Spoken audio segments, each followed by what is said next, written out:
The morning Roy Murray stood in the back row of the Haskell County auction barn, he had $300 in his shirt pocket. A thermos of coffee Della had filled before first light, and no earthly reason to bid on anything. He had not come to buy. He had come because Wade Harmon had called him the night before, voice thin as a phone wire in a windstorm, and said that Roy ought to be there. Just to be there. Roy had said he would come, and a Murray man did not unsay a thing like that. The barn was full by 7:30 in the morning, October of 2009, and the air inside smelled of diesel and damp concrete, and the particular kind of quiet that settles over a crowd when nobody wants to be the one who speaks first.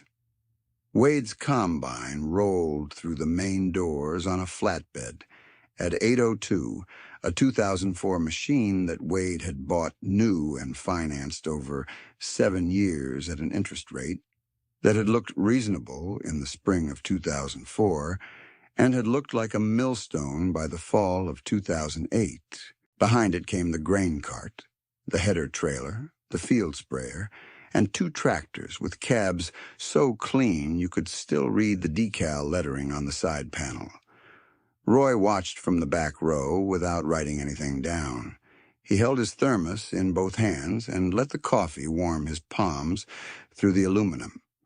A man named Dex Colby was doing the calling, working his way through the equipment list in a voice designed to get things moving, and the paddles came up around Roy in the particular hesitant way of people who needed what was for sale, but did not want to be seen wanting it too badly. Cal Briggs was in the parking lot. Roy had noticed his truck on the way in, a 2-year-old half-ton, with the chrome package and the dealer plate still on the frame, parked at the end of the row like it was waiting for a photograph. Cal had not come inside. Roy could not say he blamed him.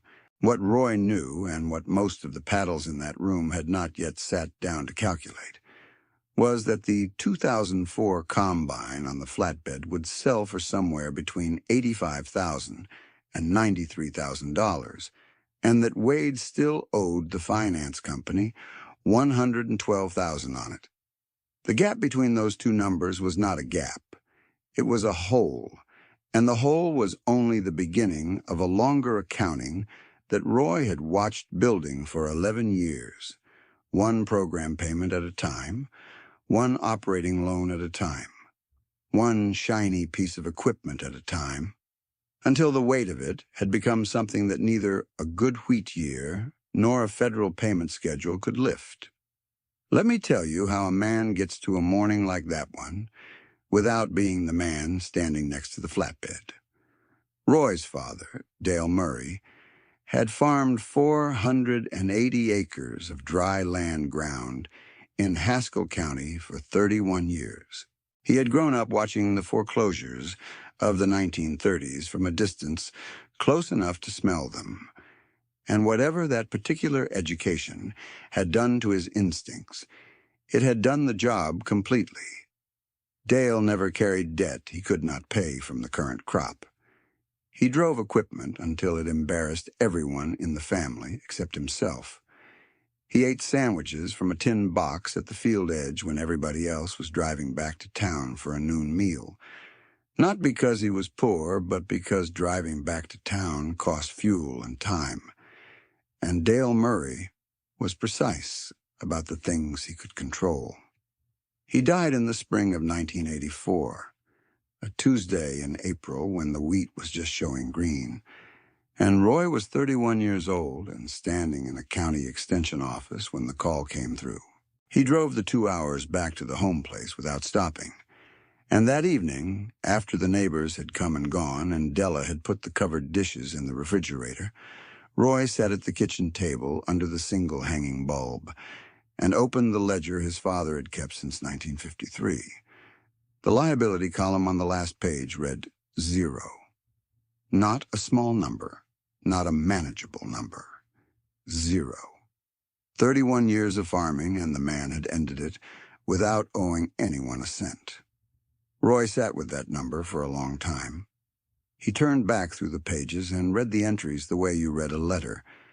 And what the ledger said, in Dale's small, careful handwriting, was that the discipline had not come from luck or from easy years.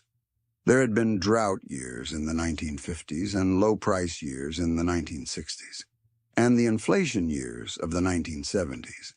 And through all of them, Dale had bought only what he could pay for and had paid for it before he bought the next thing. The method was not complicated. The method was just uncomfortable, and Dale Murray had been willing to be uncomfortable for a very long time.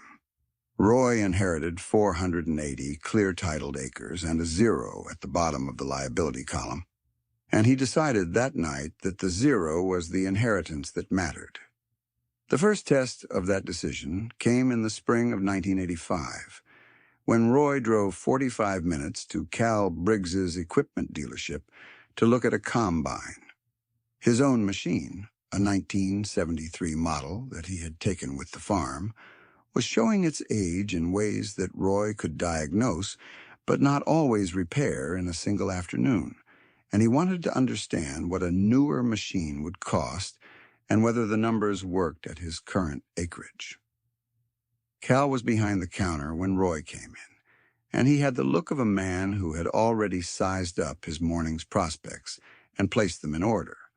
He was dressed well for a Tuesday.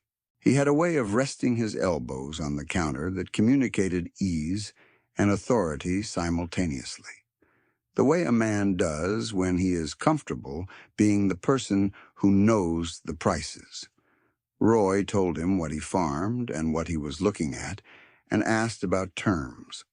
Cal said, 480 acres, dry land. He nodded in a friendly way. Son, I can finance you a machine, sure, but you're going to want to look at what we've got on the used lot before we talk about what the new floor can do for an operation your size. A man at your acreage, the payment structure gets tight real quick. Roy asked what tight meant in numbers. Cal told him. The payment on a new machine at Roy's acreage would consume approximately 40% of his gross margin in an average yield year. Cal said this in a tone that suggested he was doing Roy a favor by saying it plainly. Roy thanked him, walked the used lot for 20 minutes, found a 1978 machine in workable shape for $12,000, and paid for it with a cashier's check he had brought with him on the reasonable assumption that he might find something worth buying. Cal shook his hand with the particular warmth of a man who has just made a sale he did not expect, and gone ahead and patted Roy on the shoulder on the way out. Roy drove home with the title in the glove box and the thermos of cold coffee on the seat beside him. Here is what he had just refused, though neither Roy nor Cal named it out loud at the time. The federal wheat program had been running a set-aside payment structure since the early 1980s, and a farmer with Roy's acreage could have enrolled and received a per-acre payment for idling a portion of his ground in exchange for participating in the price support system. The money was not nothing. At 480 acres, the payment in most years would have covered a meaningful portion of his operating costs, and it came with the additional benefit of reduced crop insurance premiums under the program's umbrella. Wade Harmon, who farmed 160 acres 12 miles east, had enrolled the year before Roy even inherited the place. Roy never enrolled. He had thought about it exactly once in the fall of 1985 and had decided that accepting a payment for idling ground he wanted to farm was a version of the same transaction as financing equipment he did not need, and he was not going to do one any more than the other. He wrote nothing down about this decision. He simply did not mail the form. The years between 1986 and 2003 were not dramatic years, and that was precisely the point. Roy farmed. He bought a second tractor in 1989, a used 1981 model he found at an estate sale in the next county for $8,400. He paid cash. He expanded his acreage in 1993, picking up 80 acres from a neighbor who was retiring, at a price that he and Della worked out over 3 evenings at the kitchen table before Roy made the offer. The neighbor accepted, and Roy paid the balance over 2 years from wheat receipts. No bank involved, no lien filed. By the fall of 1998, Roy was farming 560 acres of dry land wheat, had no debt of any kind, and was running the same 1978 combine he had bought from Cal's used lot in 1985, along with the 2 tractors and a grain cart he had acquired at auction in 1996 for $3,200. The equipment did not impress anyone. The neighbors had long since upgraded to machines with GPS guidance systems and variable rate applicators and cabs that looked like the cockpit of a commercial aircraft. Roy's cab had a radio that worked when the humidity was right, and a heater that required you to tap the blower housing with the heel of your hand in cold mornings to get it started. He did not find any of this inconvenient. Wade Harmon had, by that same fall of 1998, enrolled in the federal wheat program for the 4th consecutive year, taken on a $40,000 operating loan to cover input costs after a thin yield in 1996, and purchased a new tractor in the spring of 1997 on a 6-year note at 11% interest. The tractor was green, and the cab was clean, and the guidance system was accurate, to within 2 inches. Wade was a careful farmer and a decent neighbor, and a man who genuinely believed he was doing the right things in the right order, because the right order, as he understood it, was to use the tools available and grow the operation, and the federal program and the equipment financing were both tools. Cal sold Wade that tractor. He sold him the grain cart that followed it in the spring of 1999, and the sprayer in 2001, and the new combine in 2004, the one that would eventually sit on the flatbed in October of 2009.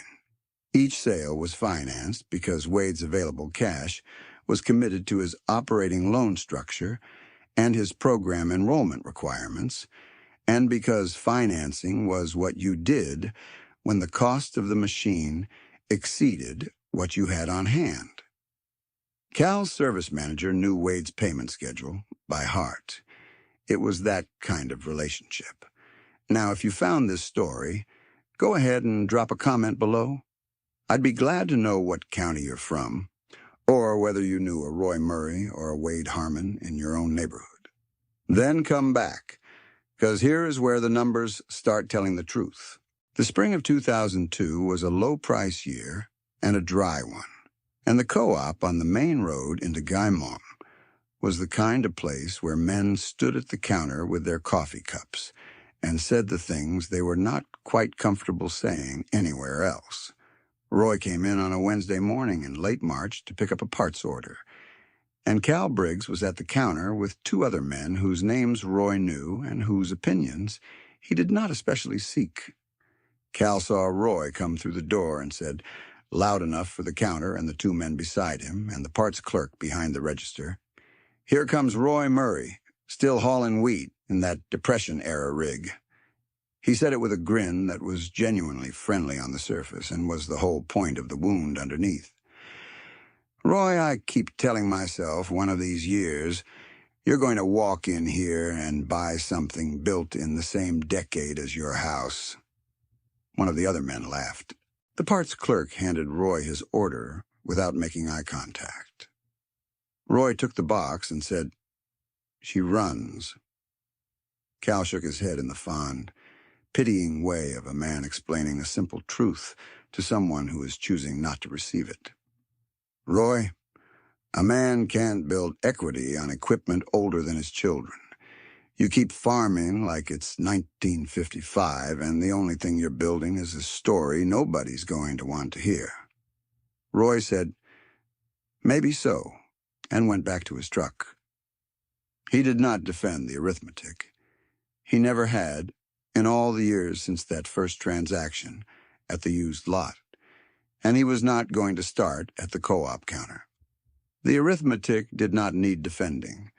It was only a matter of whether the years would be kind enough to let it speak for itself.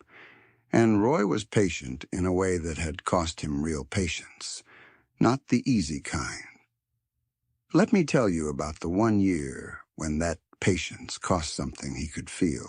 The summer of 2006 was the third dry year in a row across the western Oklahoma Panhandle, and Roy's yields had dropped from their average of 31 bushels per acre to 19 in 2005 and 17 in 2006. 17 bushels at 560 acres was 9,520 bushels, and at a cash price of $3.80 per bushel, that was $36,176 gross before inputs. The inputs that year ran to $22,000. Roy had kept the operating margin narrow enough to survive it, because his equipment was paid off and his land carried no note, and there was no payment schedule demanding anything of him in November.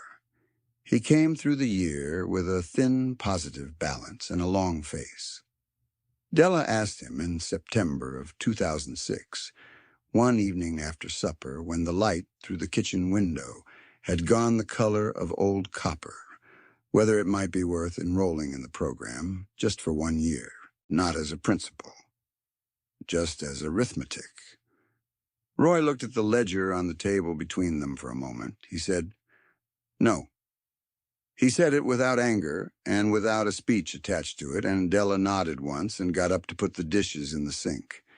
Because she had known him for 24 years, and she understood that the no was not stubbornness.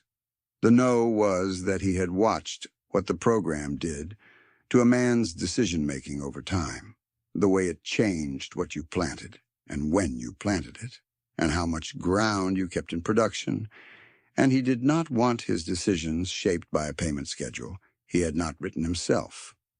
What neither of them said at the table that evening, because Roy would not say it and Della would not ask it again, was that 2 dry years at reduced yields had taken his cash reserve from $41,000 down to $17,000. It was not nothing, but it was closer to the edge than Roy liked, and he knew it. The 2007 crop came in at 28 bushels per acre, and by the following spring, Roy's reserve was back above $30,000. He had not borrowed a cent. He had not enrolled in anything. He had simply waited, and the ground had come back, and the arithmetic had resolved itself in his favor without requiring him to sign a form he did not want to sign. What was happening across those same years to Wade and to the structure of the federal program and the equipment financing that had built Wade's operation was a different story with a different ending. Wade had expanded to 320 acres by 2004, using program payments as part of his operating capital base and financing 2 major equipment upgrades along the way. His operating loan in the spring of 2008 stood at $340,000, spread across his note with the farm credit lender and the balances on his equipment. The interest on that figure alone ran to approximately $22,000 per year at the rates prevailing in early 2008. Wade was a capable farmer. His yields were respectable.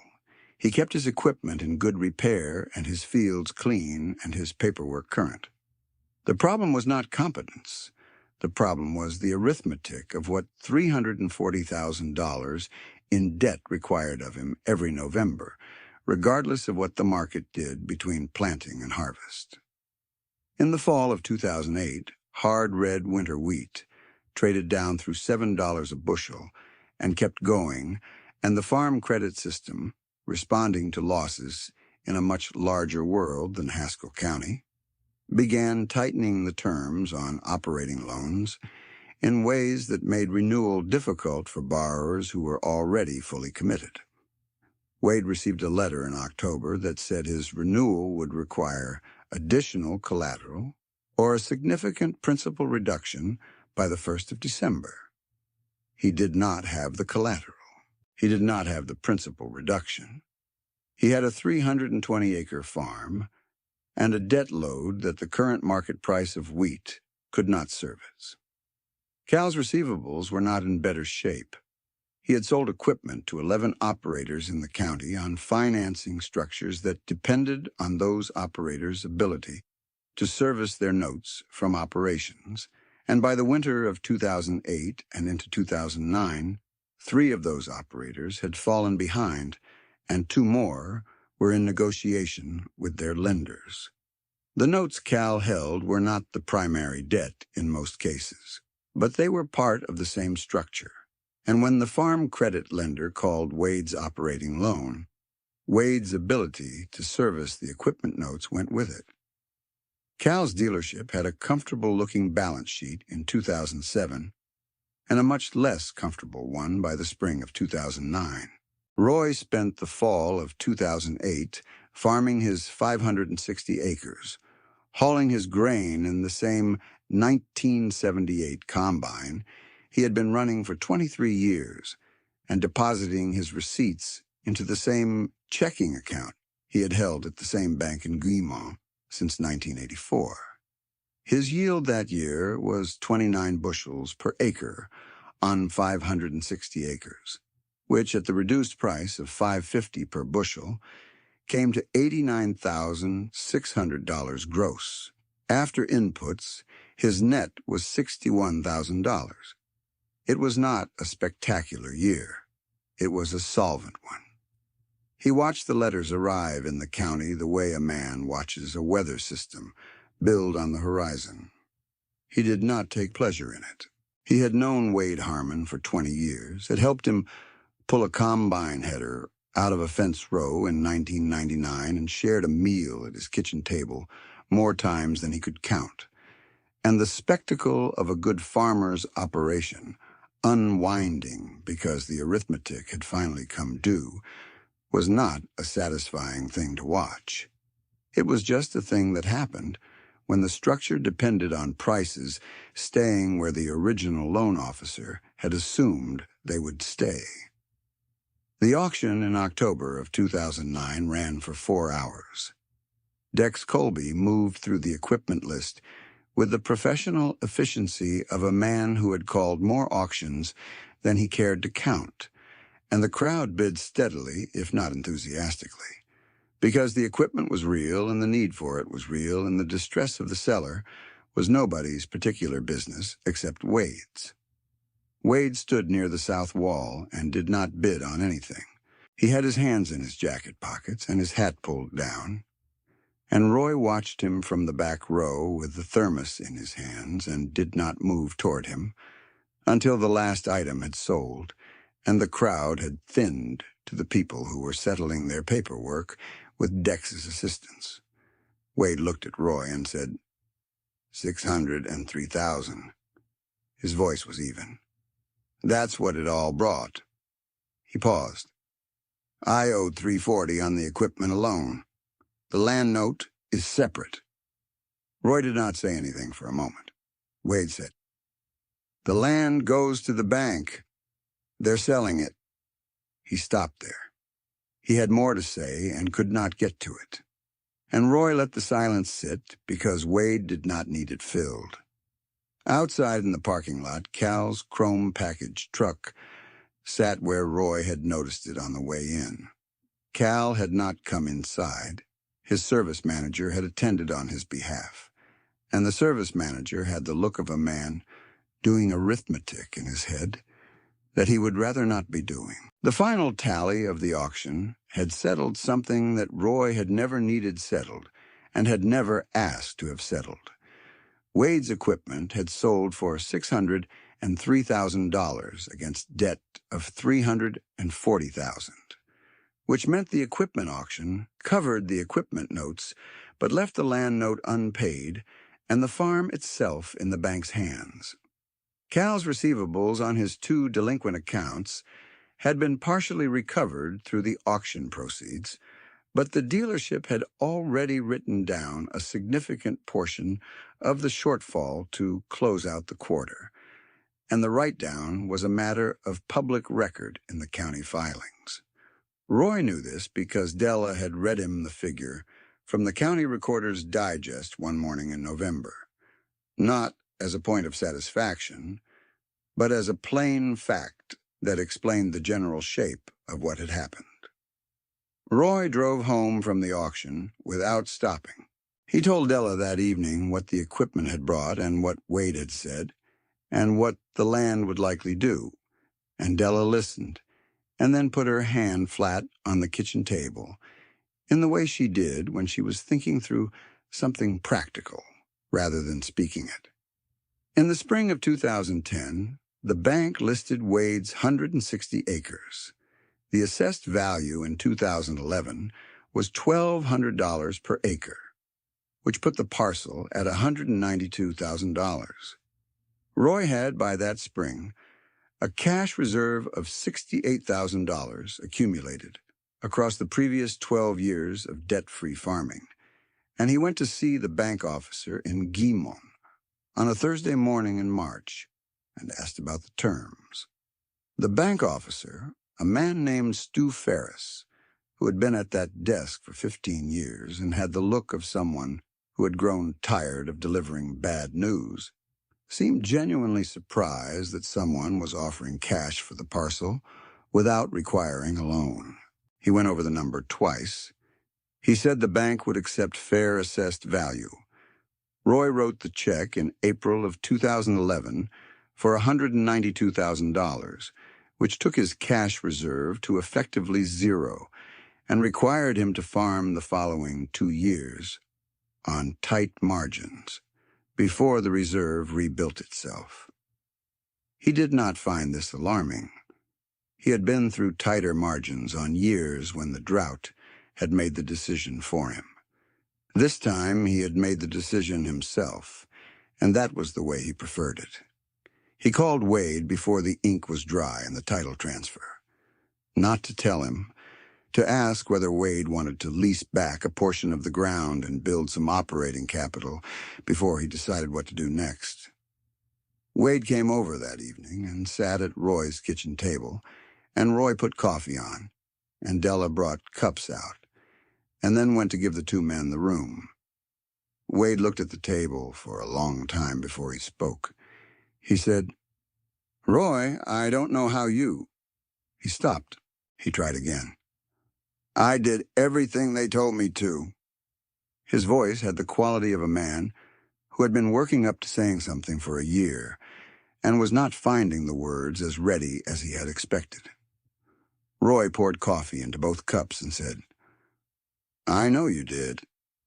Wade looked up. He said, "How'd you know not to?"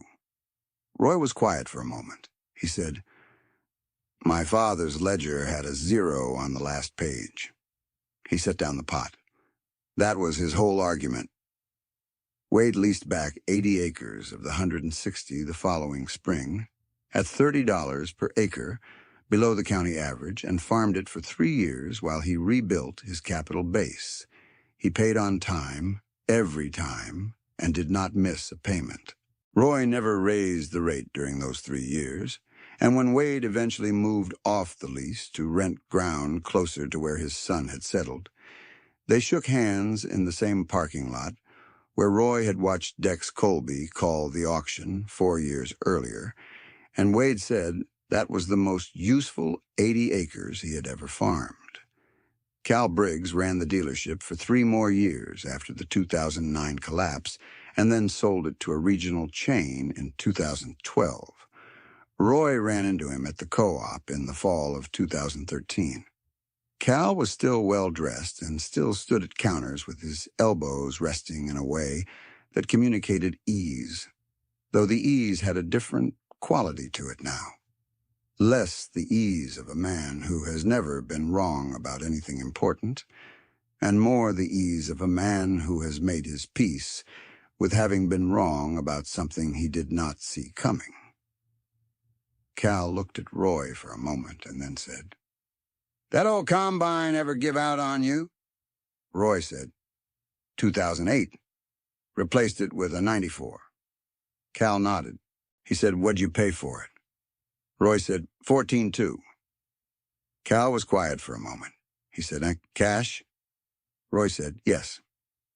Cal picked up his coffee cup and looked at it and said, without looking at Roy, I had you figured wrong, long time ago. He did not elaborate, and Roy did not ask him to, because the arithmetic had said everything that needed saying, and had said it in a public forum in October of 2009, and neither of them needed to revisit the transcript. Roy drove home. The 1994 combine was in the machine shed, and the new crop was in the bin, and Della was at the kitchen table when he came in, the ledger open in front of her, the one she kept in the same style Dale had used. Same column format, same ruled lines, different handwriting. Roy's handwriting on the left side, her handwriting on the right, where she tracked the household accounts, with the same precision his father had brought to the farm accounts. The years between 2013 and 2023 were not eventful years, and Roy had by then learned to find deep satisfaction in the absence of events. He farmed 640 acres of clear-titled dry land ground. He kept his operating margins consistent. He replaced the 1994 combine in 2017 with a 2009 model that he bought from an estate sale in Liberal for $38,000 and paid for in full from the grain account. He drove a 2003 pickup that he had purchased in 2006 with 112,000 miles on it, and had put 230,000 more on since, and the odometer read 342,000 miles by the spring of 2023, and he had no plans to replace it. Della had found Lena Park in the fall of 2022, or more accurately, Lena had found them. She had come out of the Kansas State Extension Program with a soil science degree and a practical rotation plan that she had built around dry land systems, and she had written letters to 6 land operators in Haskell County asking whether anyone would be interested in a long-term lease arrangement on a smaller parcel. 5 of the 6 did not write back. Roy wrote back in 3 days because Della had read the letter at breakfast and set it down on his side of the table with a specific purposefulness that Roy had learned over 40 years meant he was going to find himself agreeing. Lena came to the kitchen table in November of 2022 and talked about her rotation plan for an hour, and Roy asked about her capital position and her equipment situation and her market relationships, and she answered each question in a way that was plain and specific and did not oversell anything. Roy told her the 40 acres he had in mind were carrying a current county average lease rate of $68 per acre, and that he was prepared to lease at $40 per acre, because the difference was his contribution to the proposition of getting a young operator started on clean ground without a crushing payment structure. Lena said she understood. She asked about the purchase option. Roy looked at Della, who was at the counter with her back to the table, and the back of Della's shoulders communicated that she had already worked this out and was waiting for Roy to arrive at the same place. Roy told Lena that if she farmed the ground in good faith for 3 years and honored the lease terms, she could purchase the 40 acres at the 2011 assessed value of $1,800 per acre, which was $72,000 for the parcel. The 2023 market value for comparable dry land ground in the county ran to approximately $3,200 per acre, which put the 40-acre parcel at $128,000. The gap between those two numbers was $56,000, and it was Roy's deliberate gift, though he did not use the word gift, and Lena did not either. Lena farmed the 40 acres through 2023 and kept the ground clean and the records current and paid her lease on time, and came to the kitchen table at the end of the growing season with a yield report that Roy read the way his father had read a ledger, carefully and without rushing. In November of 2023, Della set the purchase option paperwork On the kitchen table one evening after supper, Roy was in his chair with his coffee cup, and the ledger was open to the current page, and the lamp over the table threw the same circle of light it had thrown on the same table since Roy's father had hung it in 1961. Della put the papers in front of him without ceremony, the way she had always delivered important things, as a plain fact that required action rather than commentary. Roy picked up the pen. He looked at the page for a moment. The liability column on his current ledger page read 0, as it had on every page he had kept since 1984, as it had on every page his father had kept since 1953. He signed his name.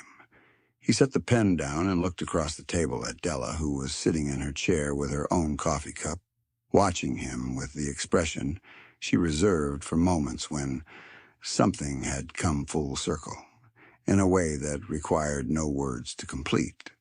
Outside, it was the kind of November evening that settles over the high plains with a weight like a hand on the shoulder, cold and steady and not unkind. And the lamp on the table did what lamps do when everything else has gone quiet. It just held its light and made the room what a room is supposed to be. Which is enough.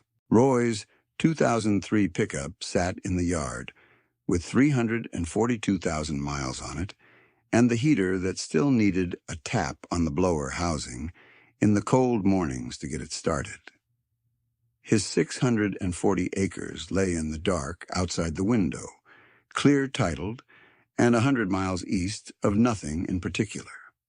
40 of those acres would change hands in the spring, at a price he had set 3,240 days before it was agreed to, because his father had shown him that the ledger was not just a record of what had happened.